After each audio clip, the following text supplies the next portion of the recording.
Hello दोस्तों, शुद्ध, पवित्र और स्वच्छ मन से पूजा करने पर भगवान शिव भक्तों की सारी मनोकामनाएं पूरी करते हैं। लेकिन घर पर शिवलिंग की पूजा करने के कुछ नियम होते हैं जिनका पालन अवश्य करना चाहिए। देवों के देव महादेव भगवान शिव को सनातन धर्म में पंचदेवों में एक माना गया है। अपने नाम की तरह ही भोले बाबा अत्यंत भोले हैं और उनकी पूजा विधि भी बहुत सरल है। भोले बाबा अपने भक्त द्वारा सच्चे मन से चढ़ाए गए एक लोटा शुद्ध जल और बेलपत्र से ही प्रसन्न हो जाते हैं।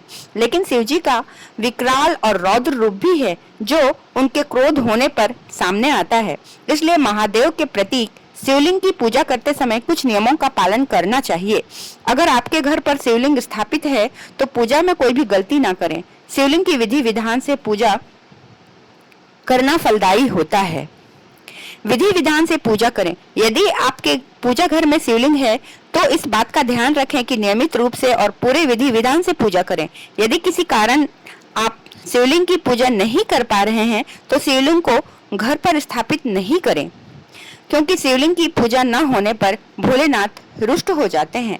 पूज्य गुरुजी के बताए अनुसार यदि आपके घर में जो शिवलिंग रखा है उस पर सर्प लिपटा हुआ है तो अति उत्तम है, परंतु यदि उस शिवलिंग पर सर्प नहीं है तो भी कोई बात नहीं, उसके लिए घबराने की जरूरत नहीं है।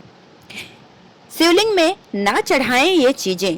शिवलिंग की पूजा में केतकी के फूल नहीं चढ़ाने चाहिए। इसके साथ ही शिवलिंग पर कभी भी तुलसी जल या तुलसी के पत्ते नहीं चढ़ाने चाहिए। शिवलिंग पर कुमकुम भी कभी नहीं चढ़ाना चाहिए। इसकी एक कहानी है, मैं आपको दूसरे वीडियो में बताऊंगी। घर पर शिवलिंग का आकार। मंदिरों और शिवालयों में विशाल शिवलिंग होते हैं, लेकिन घर पर बहुत बड़े आकार का शिवलिंग स्थापित नहीं करना चाहिए। घर पर नियमित पूजा के लिए शिवलिंग का आकार आपके अंगूठे से बड़ा नहीं होना चाहिए, क्योंकि शिवलिंग संवेदनशील होती है। इसलिए पूजा घर में छोटे आकार का शिवलिंग रखना ही शुभ होता है। सरल विधि से करें घर की शिवलिंग की पूजा। घर पर प्रतिदिन शिवलिंग की पूजा के लिए सबसे पहले आचमन करें और फिर शिवलिंग पर गंगा जल या शुद्ध जल से अभिषेक करें। अब शिवलिंग पर चंदन का लेप लगाएं। शिवलिंग पर बेलपत्र, फूल और भोग आदि चढ़ाएं। ओम नमः शिवाय का जाप 108 बार करें, लेकिन घर पर आप 12 बार भी इस मंत्र का जाप कर सकते हैं। इसके बाद शिव जी की आरती करें।